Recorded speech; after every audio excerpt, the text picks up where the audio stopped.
You send a message. You watch the screen as the status changes to read read. And then, nothing. Just an endless, deafening silence. We have all been on the edge of that silence. You stare at the glowing screen of your phone. You watch the 3 little dots of the typing bubble appear and then disappear. Minutes turn into hours. Hours turn into days. Your mind begins to race. Did I say something wrong? Are they secretly angry with me? Do they no longer care? In a world where we are connected by invisible digital threads every second of the day, a sudden lack of response feels like a sharp physical rejection. It feels deeply personal. Our brains immediately assume the worst. We assume the silence is a weapon. We assume it is a choice made specifically to hurt us or push us away. But human psychology tells a very different story.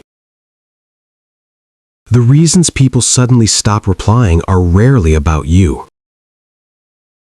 They are almost always a reflection of a quiet internal battle happening on the other side of the screen. Let us look at the first psychological reason. It's called cognitive overload. We were not biologically built to be available to everyone, everywhere, all the time. For thousands of years of human history, communication was limited to the people in our immediate physical space.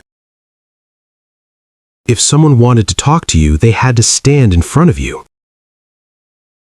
Today, our brains are bombarded with hundreds of demands for our attention every single day. Emails from work, notifications from social media, tags, alerts, and direct messages. It's an endless digital stream of voices asking for our time and our energy. Eventually, the human brain simply hits a wall. It enters a profound digital fatigue. The person reading your message might care about you deeply. But in that specific moment, the thought of formulating a response requires cognitive energy they simply do not possess. So they choose avoidance. They retreat into their shell. They cut off communication not to punish you, but to conserve whatever small amount of emotional energy they have left. The fifth reason is a psychological phenomenon regarding the loss of physical presence. Psychologists call this a lack of digital object permanence. When someone is standing right in front of you in a room, you cannot ignore them. Their physical presence demands a social reaction, but a text message is just pixels on a piece of glass. When the screen turns off, the person disappears from reality. It is incredibly easy for the human brain to disconnect from a digital interaction. Without eye contact, without the sound of a human voice, the social contract feels very weak. It is dangerously easy to forget that there is a real, breathing human being waiting for an answer on the other side of that screen. Let us ground this in reality. Let us look at a perfectly normal situation. Imagine a man named David. David receives a message from an old friend on a Tuesday morning. The friend says, "Hey, we should catch up soon."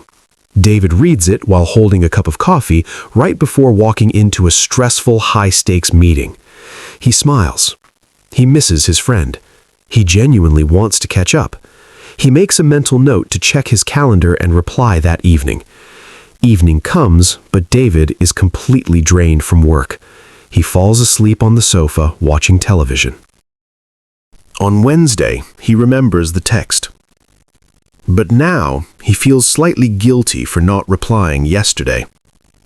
He tells himself he will call his friend on the weekend to make up for the delay. The weekend arrives, but David is overwhelmed. He has chores to do, bills to pay, and family duties to attend to. A full week passes. Now, the guilt is massive. Replying now feels deeply awkward. He feels he needs a fantastic excuse for the long delay, but he does not have one. So David does the easiest thing his anxious brain allows. He does nothing. His friend sits at home, looking at the read receipt, wondering why David suddenly stopped caring. But David does care. He is not malicious. He is just trapped in a silent cycle of delay, overwhelm, and guilt. So what does this behavior really mean for us? It means we need to fundamentally change how we view digital communication. We must stop translating a lack of response as a lack of love. We must stop reading our own deep insecurities into the blank, empty spaces of a chat window. Silence is not always a message. Most of the time, silence is simply an absence. It is a sign of a highly distracted mind. It is a symptom of a tired soul. It reveals just how fragile our attention has become in a modern world that asks far too much of us. When someone stops replying to you, it is a reflection of their current capacity. It is not a reflection of your current worth. You do not lose your inherent value just because someone else lost their energy. The next time you find yourself left on red, take a deep breath. Release the desperate need to know why. Give the other person the grace of space. And more importantly, give yourself the grace of peace. Do not let a silent, glowing screen dictate your mood or your self-esteem. Step away from the phone. Look up at the real world around you. The people who are truly meant to be in your life will always find their way back to the conversation when they are ready. Until then, let the silence be exactly what it is. Just silence. Nothing more, nothing less. Thank you for tuning in to this episode of the Future Minds podcast. If this episode helped you understand your digital life a little better, share it with someone who might need to hear it. Keep exploring the mind, protect your peace, and I will see you next time.